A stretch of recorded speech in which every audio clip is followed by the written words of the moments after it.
കോഴിക്കോട് നരിക്കുനിയിൽ വനിതാ എസ്ഐക്കും പോലീസുകാർക്കും നേരെ ആക്രമണം. കാക്കൂർ സ്റ്റേഷനിലെ വനിതാ SI Jishma, ASI Dineshan, civil police officer Rajeesh എന്നിവർക്ക് നേരെയാണ് ആക്രമണമുണ്ടായത്. സംശയാസ്പദമായി കണ്ട വാഹനത്തിൽ പരിശോധന നടത്തുന്നതിനിടയിലാണ് സംഭവം. 4 പേർ പിടിയിലായിട്ടുണ്ട്.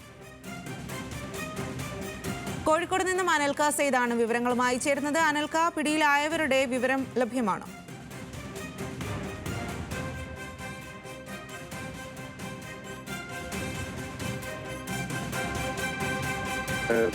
കോഴിക്കോട് കൊടുവള്ളി നരിക്കുനിയിൽ ദുരൂഹ സാഹചര്യത്തിൽ വാഹനം നിർത്തിയിട്ടത് കണ്ടതിനെ തുടർന്ന് നാട്ടുകാർ വിവരം അറിയിച്ചതിനെ തുടർന്നാണ് പോലീസ് സ്ഥലത്തെത്തിയിരുന്നത്.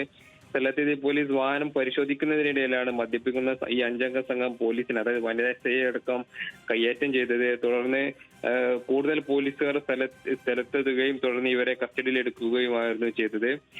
ആക്രമണത്തിനിരയായത് കോഴിക്കോട് കാക്കൂർ പോലീസ് സ്റ്റേഷനിലെ വനിതാ SI Jishma, ASI Dineshan, civil police officer Rajeesh എന്നിവരാണ് ആക്രമണത്തിനിരയായത്. ഇവർ ഉടൻ തന്നെ താമരശ്ശേരി താലൂക്ക് ആശുപത്രിയിൽ ചികിത്സ തേടി.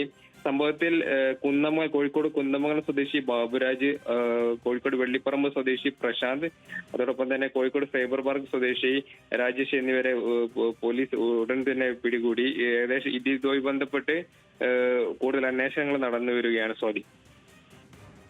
ശരി അനിൽക.